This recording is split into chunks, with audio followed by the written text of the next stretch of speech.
सत श्री अकाल जी सारिਆਂ ਨੂੰ स्वागत है ਤੁਹਾਡਾ ਮੇਰੇ YouTube ਚੈਨਲ ਟੈਕ ਪੰਜਾਬੀ ਤੇ ਅੱਜ ਦੀ ਵੀਡੀਓ 'ਚ ਤੁਹਾਨੂੰ ਦੱਸਾਂਗੇ ਕਿਵੇਂ ਤੁਸੀਂ BGMI ਬੈਟਲਗਰਾਉਂਡ ਮੋਬਾਈਲ ਇੰਡੀਆ ਨੂੰ ਪਲੇ ਸਟੋਰ ਤੋਂ ਡਾਊਨਲੋਡ ਕਰ ਸਕਦੇ ਹੋ। ਬਹੁਤ ਹੀ ਸਿੰਪਲ ਜਿਹਾ ਤਰੀਕਾ ਹੈ। ਆਪਾਂ ਅੱਜ ਦੀ ਵੀਡੀਓ ਸਟਾਰਟ ਕਰਦੇ ਹਾਂ और एंड तक जरूर देखियो। और मैं करदा अपनी स्क्रीन ਤੁਸੀਂ ਆਪਣਾ गूगल अपना ओपन कर लेना। गूगल ਤੇ ਜਾ ਕੇ जस्ट BGMI टाइप करो और सर्च कर दो।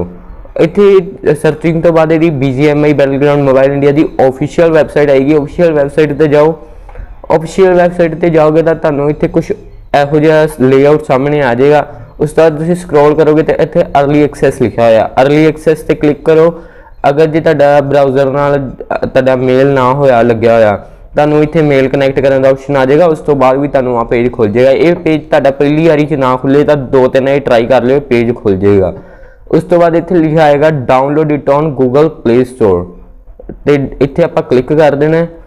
उस तो बाद अपना गूगल प्ले स्टोर खुल जाएगा और इत्थे BGMI नू आपां डाउनलोड कर सकते हैं। अगर तुसी सीधा BGMI जाते हो प्ले स्टोर से सीधा BGMI सर्च करते हो तुहानू प्री रजिस्ट्रेशन ही शो होएगा। अगर तुसी इस तरीके नाल आंदे हो तुहानू इत्थे इंस्टॉल का ऑप्शन मिल जाएगा।